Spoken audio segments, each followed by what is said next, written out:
Hey there, this is Jacques from Heroes and Legends, and welcome to the first day of the Oath of the Gatewatch Full Set review. Today we're going to look at all of the white cards, and we'll sprinkle in a few of the multicolor cards at the very end. And we'll be doing this every day. Tomorrow we'll continue with the blue cards until we get through the whole set. Hopefully get you prepared for that pre-release. So if you haven't yet subscribed to the channel, definitely a good time to do so. If you haven't watched our set reviews before, just a disclaimer at the beginning. Typically what I do is try to find the purpose of the card, why it was designed, where it can be useful. You're not going to hear a whole lot of this card is trash, don't ever play it. I'm going to really try to look for where you'll want to play this card, where it fits in. So that's kind of the style we go through as we get through the cards. Having said that, we got a lot to talk about, so let's get started. First card is Alpha Protector, and this card's not super exciting, quite honestly. Obviously not powerful enough for standard or anything like that. This is a limited card, but quite honestly it's probably not going to make your limited cut most of the time. The only good thing it has going for it is the fact that it gives you a rally trigger, and you will notice as we go through these cards there are no rally effects in Oath of the Gatewatch. However, you will be playing this with Battle for Zendikar, where they'll still exist. So the allies that we look at are going to have a little bit of extra value because of rally, but this one just isn't doing so much. Paying 3 for a 1/4 with vigilance, it's a nice blocker, and I do like that if you're going up against a limited aggressive build, but in that case I'd say I would just sideboard this card in. I wouldn't start with this in my 40. Next we have Allied Reinforcements, and this is pretty decent for what Oath of the Gatewatch is trying to do. You're going to see a synergy here between white and green, especially where white and green are looking to go super wide, and they're trying to do that with allies, they're trying to do that with Scion tokens, and a card like this really supports that strategy. You're going to get 2 tokens, and you're also going to get 2 rally triggers when you play this card, so that's actually pretty decent. Good card. I could see playing this even if I wasn't super deep and limited in that strategy. Aside from that though, this is another card that's going to be relegated to limited. Next we have Call the Gatewatch, and I don't know how to feel about this card. It on one hand is exciting because it's a tutor and it's searching up some of those powerful cards in Magic, but then when I think through it logistically, I don't know how often this is going to help me. Let's look at limited first. If I'm lucky enough to open a Planeswalker, let's say I open Gideon and this, well, that's kind of cool because you think, well, maybe it doubles my chances of getting Gideon, but it doesn't really, because if I draw Gideon first, this becomes a dead card, and that doesn't feel really good. I think this is fine in Commander. In Commander, a lot of times you may be trying to get a hold of your Planeswalkers, and this is a way to enable that. It's another tutor effect that works very well in a Commander game, but I just don't know if you want to take the turn off. I mean, even if I'm playing Standard, I'm really taking a turn off to get the Planeswalker into my hand, where in Standard, there's a lot of powerful cards to play, and even if you don't have your Planeswalker, hopefully you're still able to win that match. So, I don't know. Here's what I would say about this card, though. Get copies of it, get foils of it, because this will still be a good cube card. I think this will be a good Commander card. There are going to be uses for it. I just don't know if it's going to be very strong in Limited or Standard. Next is Dazzling Reflection, and this is an okay limited combat trick. It's not the best one I've seen, but it's not bad if you need a combat trick. What's nice about this isn't so much the life gain, that's not super exciting, but you can go in and make your opponent think you're doing a trade and then play this and get a little bit of board advantage out of it and some life. So it's not horrible. If you need a combat trick, it's definitely there for you in limited. Next is Eldrazi Displacer. Now this is one of the cards I'm probably most excited about in not only white but in the whole set. I think this is a really cool design. So first off, you get a 3/3 for 3, so it's good stats to begin with. It's devoid, so if you have any devoid matters, that's fantastic too. But as long as you have a colorless source, now you can start using the flicker effect, and there's just so much you can do with flicker effects. They can be very, very powerful, and you're going to find as we go forward there's some cards in white that really utilize that enters the battlefield effect. Another effect that you get out of this is rally triggers. Just flickering any ally is going to give you another rally trigger off your other cards. That's actually kind of awesome. So this is going to be able to do so much for you. This is a house in limited. I love this card, and what I like too is even if you don't have enter the battlefield effects or allies, you can just flicker your opponent's creature and it comes back into play tapped. You can get in for some more damage. It just does so much. This is an awesome card. Great in limited. This will see standard play. I'm not sure what deck yet, but this is going to be in standard. It's going to make its way in there.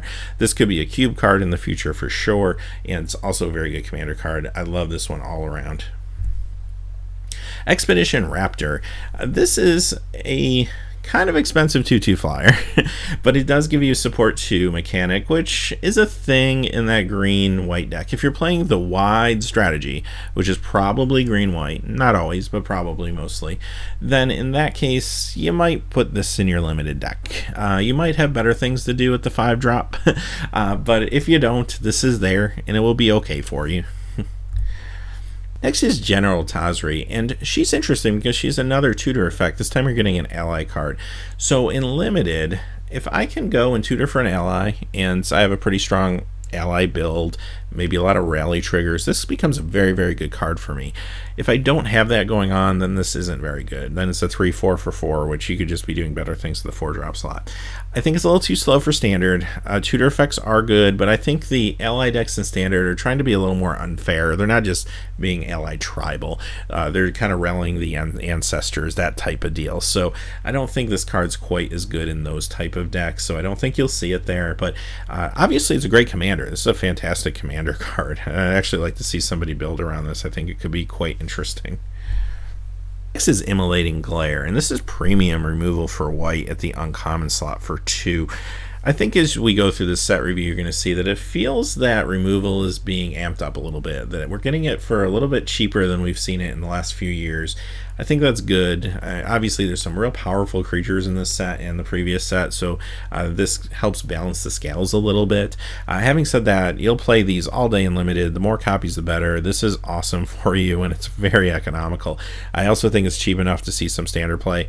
Its drawback is the creature has to be attacking, so that's a little frustrating against certain creatures that might just be sitting there with some sort of stagnant effect that's hurting you, but at the same time it's going to take care of all the big creatures they're trying to beat in and get you. Next is Iona's Blessing, and I'm never a huge fan of auras that don't let you either draw a card or replace themselves or something like that. And this one costs 4, so I'd have to say this is, in more cases, just don't play this in limited most of the time. The only time I would consider sideboarding a card like this in limited, if I'm playing a game it appears my opponent doesn't have a lot of removal, then this becomes a little better, but you definitely don't want to start with this in your deck. Next is Isolation Zone. This is actually decent. It costs 4, 2 of it's white, which makes it hard to splash, but it's basically a journey to nowhere for either creatures or enchantments, which is kind of cool. So the only thing I would say, it's a tad expensive, so I don't think it's going to make it into standard, but I think it's going to be really good for you in limited. I wouldn't hesitate throwing this into a deck that's a white limited deck. Chorus Scythe Master. So here's another ally. This one's a 3/1 for 3, and when it attacks, it gets first strike. So this one's a beater. It kind of goes along a little bit with some of the Boros cards as well, but this is another good green-white ally that could be bolstered with maybe some of the support cards, and there's just a lot of ways to give these cards counters, so this is good in that strategy. However, if you're not in that strategy, this is still a pretty good card. I would still play this in limited without even having a way to make it any bigger or abuse the rally trigger or anything like that. A 3/1 that's attacking for first strike for 3 is actually great in limited regardless of what you're doing. As far as standard goes, if there is a white weenie type build out there, this could make it, possibly. I don't know if that build's going to exist in the meta. Maybe it will post rotation, but watch out for this one. Next is Core Sky Climber, and this is similar to the last card we saw. It's an ally, it costs 3. This one's a 3/2. Now you have to pay 2 to give it flying until end of turn. It makes it not quite as good in, say, a constructed environment, probably because of the extra cost to give it evasion. But this is still a really good limited card. I wouldn't hesitate playing this. Again, even better if I have rallies and I have ways to make it bigger. But even if I don't, it's still good enough to make my cut in limited. Linvala the Preserver. So this one's a mythic, and I really like this card a lot. Some people kind of felt that it was a little too expensive. I personally think that this will see standard play, and here's why. First off, we've seen in the past cards like Timely Reinforcements just how much they can just drastically alter a game. This is obviously more expensive than that, but it also has a bigger, swingier effect. I mean, just the fact that if you're behind, you gain 5 life and you get a 5/5 and a 3/3 flyer out of the deal. That's actually kind of awesome. And if you can flicker it with the card we saw previously, that could get kind of crazy. So obviously this is a limited bomb. I don't think I need to say that, but I do think that in standard I could see this in maybe a blue-white control build, that this could be possibly a finisher for them.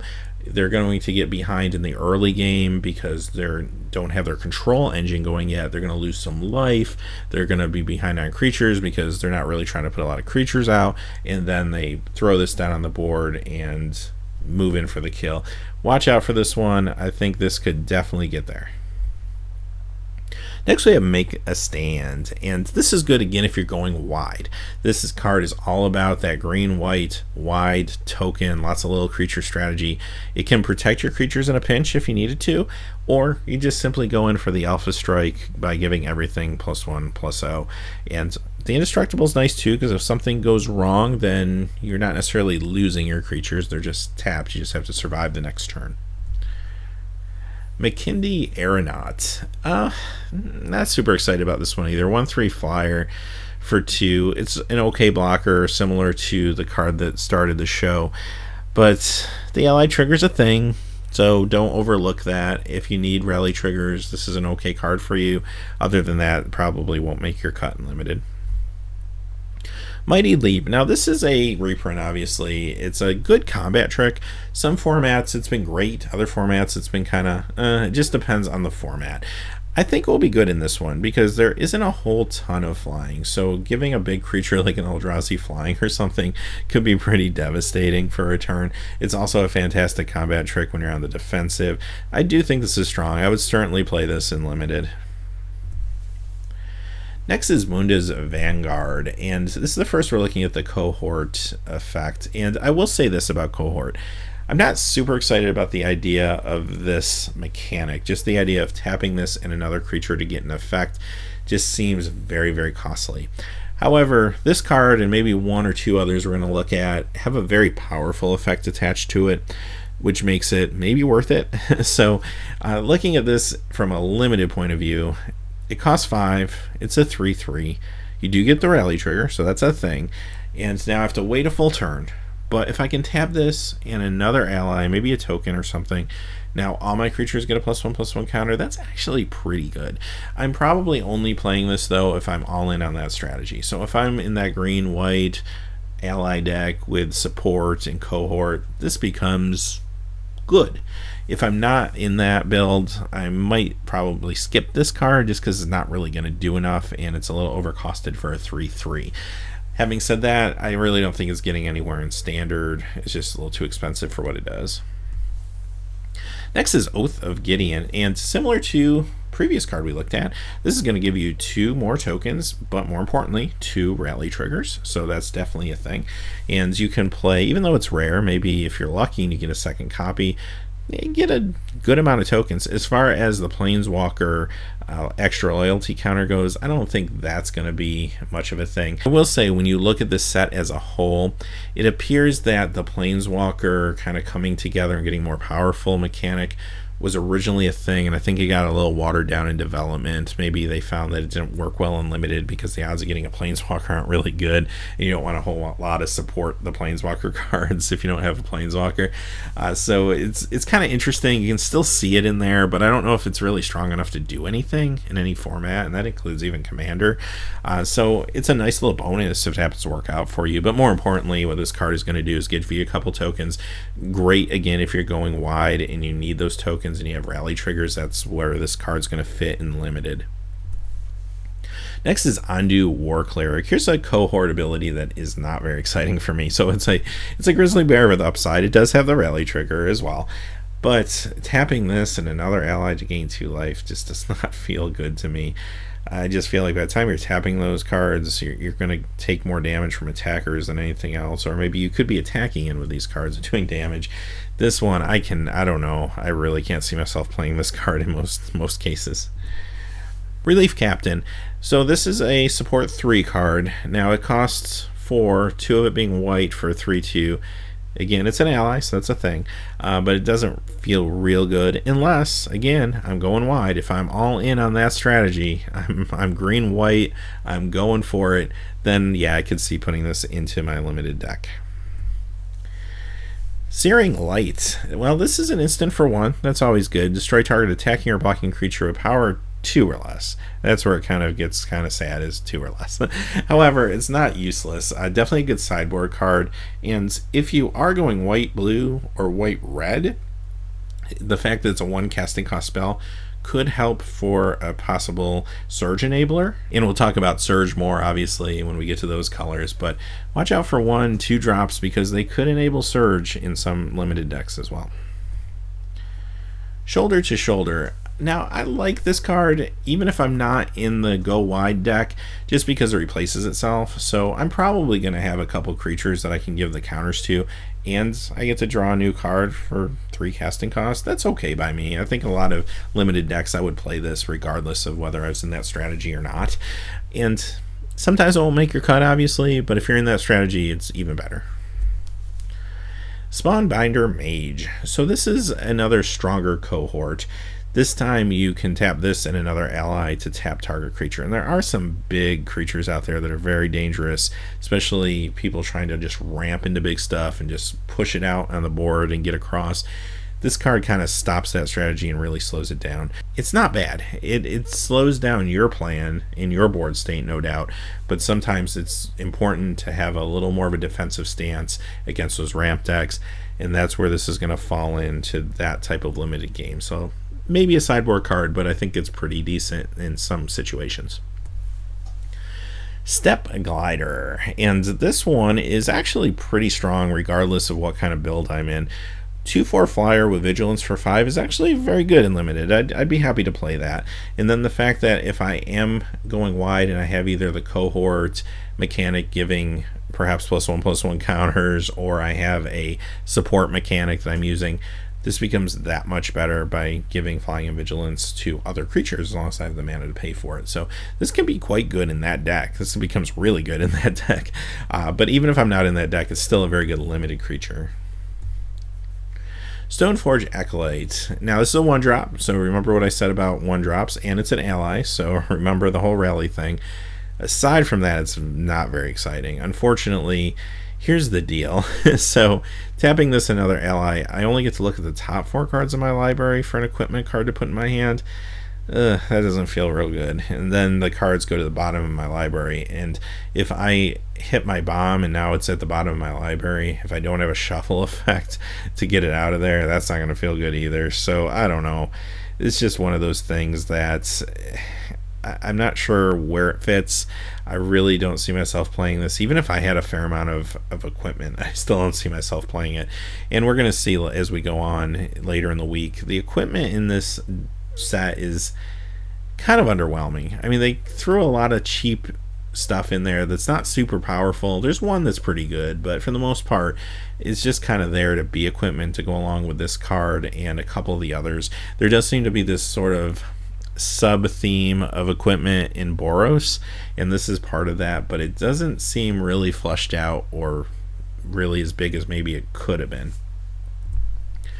Next is Stonehaven Outfitter. I kind of feel the same way about this card. I just don't feel like there's enough equipment for this to matter in limited, and the equipment that is in limited, I don't necessarily want to be playing with it in most cases, so it's just kind of there. Maybe it goes better if I have all these cards that equipment matters, but that's about all I can say about it. Again, as far as standard goes, I think it goes without saying, I don't really think this is going to do a whole lot. Maybe commander. If I have an equipment based commander deck, this might not be a bad card for that. Wall of Resurgence. I actually like this a lot. I'm not a huge Wall fan usually, but I think in recent years they've kind of pushed Walls. This one, you pay 3, but you get an 0/6 Wall, and then you get to put 3 +1/+1 counters on one of your lands. It becomes a creature, and it has haste, and it remains that way. That's 3/9 power and toughness on the board for 3 mana. I can get behind that. This is fantastic and limited. Good limited card. I wouldn't hesitate playing it. Alright, well that does it for white. We're moving on to a few of the multicolor cards, and we're going to start with a couple Orzhov cards. This is Eily, Eternal Pilgrim. This card is phenomenal. I love this card. This is a 2/3 with Death Touch for 2. If nothing else, that's awesome. And then the fact that it's also a sack outlet, lets you gain life, and eventually maybe even destroy some non-land permanents. Okay, this card just kind of does it all, and it's very economical. Now, where does this fit? I would play this in a white-green deck if I was splashing some black. I think it kind of fits into that whole go wide concept with a lot of tokens, but it also fits very well into the white-black vampire ally decks that we've played and have been playing in limited in Battle for Zendikar. So this fits perfectly in those decks with the extra bonuses you could get by gaining life. So this is a really strong card. I think it's pretty pushed. I do think it potentially could see a little bit of play in standard just because it's so economically costed. I like this. This is potentially very strong. Next we have Cliffhaven Vampire. This is going to be more of a limited card unlike the last one, but it's still a 2/4 flyer for 4. That's okay in limited. It's an ally, which is an important thing too, but it has that life gain ability, so again it has a lot of synergy with the black-white ally deck from Battle for Zendikar.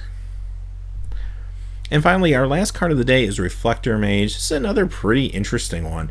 So you get a 2/3 creature, but you get a huge tempo play here by bouncing a creature, and then your opponent can't play any creatures with that name until your next turn. So not only do you get to bounce it once, get in for damage or whatever you need to do, but then they can't play it next turn, so you get another chance to get in there. Now granted, they could play something different, but at the same time, it's a huge tempo play. I really like this card a lot. I think this is strong enough to see some standard play. I could see this in a control build, trying to kind of tempo the opponent out. I also think this is an awesome cube card and a great commander card too. And obviously, I think it goes without saying, this will be awesome for you in limited. This will do awesome stuff in a limited game, so watch out for this one in your drafts. But really good card, really unique design, very exciting stuff. So having said that, those are the cards for today. So we looked at all the Orzhov, the Azorius, and all the white cards. We'll be back tomorrow with blue and some multicolor cards as well. But having said all that, hey, thanks for watching. Please remember to like and subscribe, and have a great day. Hey, thanks as always for watching. This video, like all my videos, was made possible by the generous support of viewers like you on Patreon. Even a donation of $1 helps me to keep growing this community and creating better quality videos for all of you. Check out our Patreon page for exclusive giveaways and future goals for the channel. If you haven't had a chance yet to subscribe, hit that subscribe button so you don't miss any of the MTG news, spoilers, set reviews, product openings, or finance videos on Heroes and Legends. Talk to you again soon, and have a good day.